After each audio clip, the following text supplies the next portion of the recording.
sini saya akan mempresentasikan tugas 3 analisis dan visualisasi data, yaitu membuat aplikasi visualisasi data interaktif menggunakan Sini yang dengan memungkinkan pengguna memilih satu variabel yang ingin divisualisasikan, 2 jenis plot yang ingin dilihat yaitu scatter plot, line, bar plot, dan tabel. Nah, di sini sudah ada ini salah ya, ini atas ini sudah ada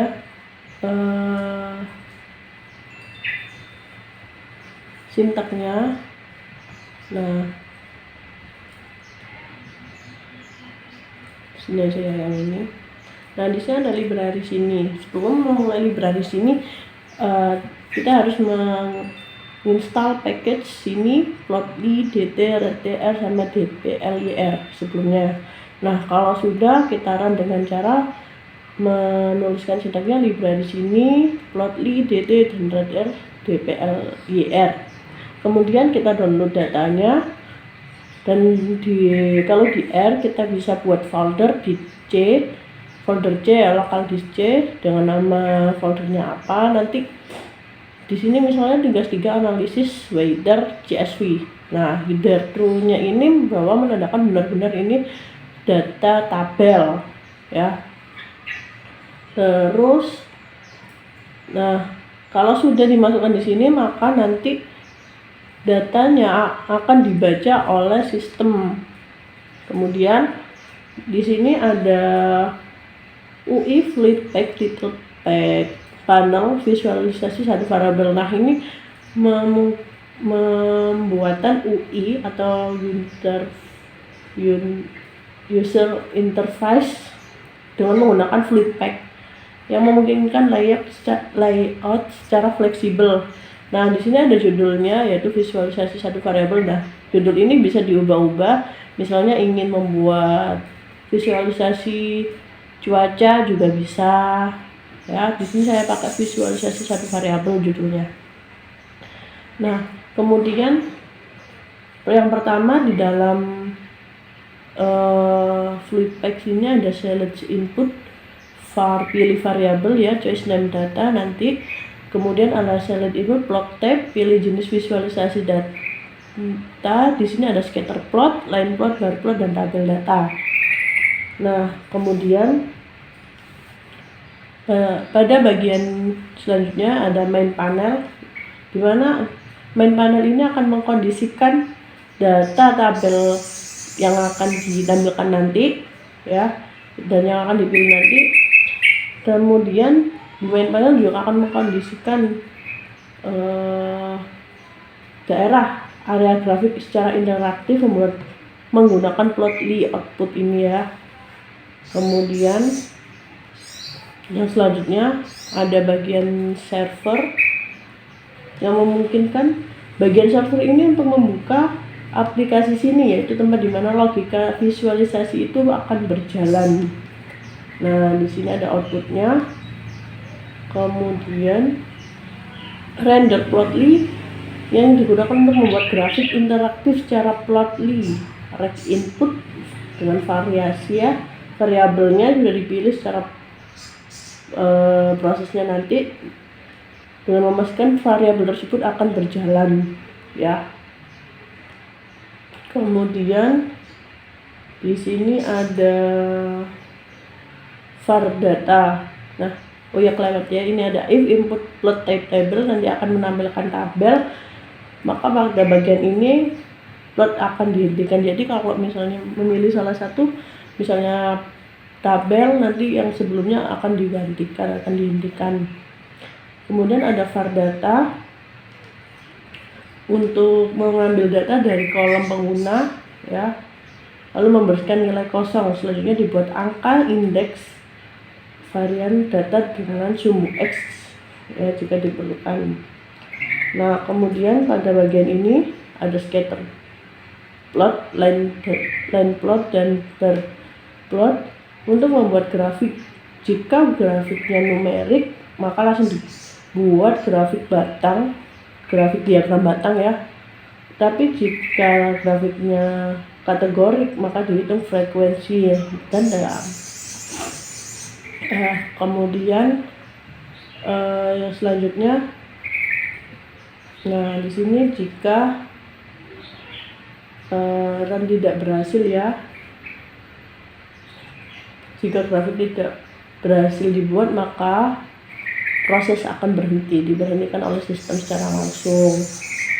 Kemudian pada bagian ini, output data tabel ini memberikan pengaturan pada grafik seperti judul grafik pada label sumbu X dan sumbu Y dengan disesuaikan secara otomatis berdasarkan visualisasi dan tipe data. Nah, kalau sudah, pengguna akan dapat membuat pengguna akan memilih label data dari dataset Weather tadi dan akan ditampilkan dalam bentuk tabel interaktif. Oke, tabel ini memuat 10 baris ya nantinya. Oke, yang kemudian terakhir diakhiri dengan fungsi sini X UI server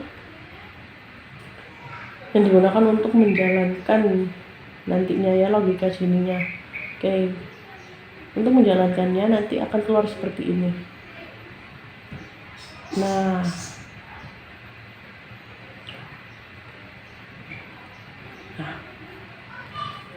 di sini ada scatter plot ya, di mana sumbu X, nah ini sumbu X mengurutkan data yang mencerminkan waktu dari hari ke-1 sampai 366 ya di sini. Terus sumbu Y menunjukkan nilai min X berkisar dengan histogram. Sebelumnya ya nanti ada histogramnya dari min 5 derajat hingga 20 derajat ini. Kemudian pola titik-titik pada scatter plot ini menunjukkan bahwa fluktuasi suhu minimum sepanjang waktu, tidak ada pola linear yang ideal ya. Di sini scatter plotnya membentuk sebuah garis lengkungan.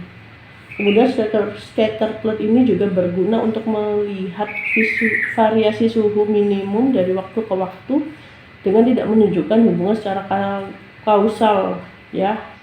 Oke. Yang kedua, kita bisa pilih di sini ada bar plot. Nah, dalam bar plot ini akan ditampilkan histogram yang menunjukkan distribusi frekuensi dari variabel min time ini ya. Variabelnya bisa dipilih di sini. Nah, ada banyak, bisa dipilih salah satu ya. Oke, dalam bar plot ini terdapat nilai temp ya, nilai temp yang berkisar dari min 5 sampai 20 derajat. Distribusi pada histogram ini tampak memiliki dua puncak suhu bimodal dengan sebagian besar suhu minimum berkumpul sekitar 0 derajat, 0 hingga 5 derajat di sini ya. Dan 10 hingga 15 derajat. Ada beberapa pencapaian ekstrim ya yang mencapai dari 15 hingga 20 derajat sini. Secara umum histogram ini menunjukkan bahwa suhu minimum bervariasi cukup signifikan dengan dua kelompok utama yang menunjukkan pola musiman dan kondisi lingkungan tertentu. Oke, yang kemudian ada line plot ya. Ada line plot. Di sini line plotnya terdapat sumbu X ya. Indeks yang mewakili sumbu Y, di mana sumbu X dari min 5 hingga 20 derajat dengan garis fluktuasinya ini dari suhu minimum dari waktu ke waktu dengan pola yang cukup berulang-ulang ya. Naik turunnya ini membuat gunung dan lembah. Kemudian pola ini menunjukkan adanya siklus yang mencerminkan perubahan musim, misalnya pada musim dingin lebih tinggi dan musim panas yang lebih rendah. Line plot juga membantu melihat tren minimum dalam jangka panjang meskipun fluktuasi hariannya terlihat cukup besar. Nah, kemudian yang terakhir ada tabel data. Pada tabel data ini terdapat kolom mixtime, maxtime, rainfall, evaporation, sunshine, dan sebagainya. Ini ya ada variabelnya semua. Nah, di sini terdapat 10 kolom. Meantime yang menunjukkan suhu hariannya ada 10 baris. Pertama berkisar antara 6 ya hingga 14 derajat ya. Intensnya dari 8, ini dari 8 sampai 14 derajat. Terkecilnya dari 6,1 hingga 14 kalau dilihat dari terkecilnya ya. Kemudian dari data ini tampak merupakan data cuaca harian dengan variabelnya tadi ya, variabelnya. Kemudian contohnya pada baris pertama suhunya ada 8 derajat dengan suhu maksimumnya 24,3 derajat. Angin bertiupnya dari barat NW dengan kecepatan angin 30 km per jam. Tabel ini memberikan gambaran awal tentang hubungan antar variabel cuaca seperti hari dengan suhu minimum 6,1 derajat juga memiliki curah hujan yang rendah 0,2 derajat di Asia Tenggara. Ya, misalnya di sini yang ini. Nah, 61 derajat ada baris ini ya, 0,2 curah hujannya. Terus dan arah anginnya dari Asia Tenggara Tenggara dari Tenggara ya. Nah, sekian presentasi tugas 3 analisis visual data. Jika ada kurangnya saya mohon maaf yang sebesar-besarnya.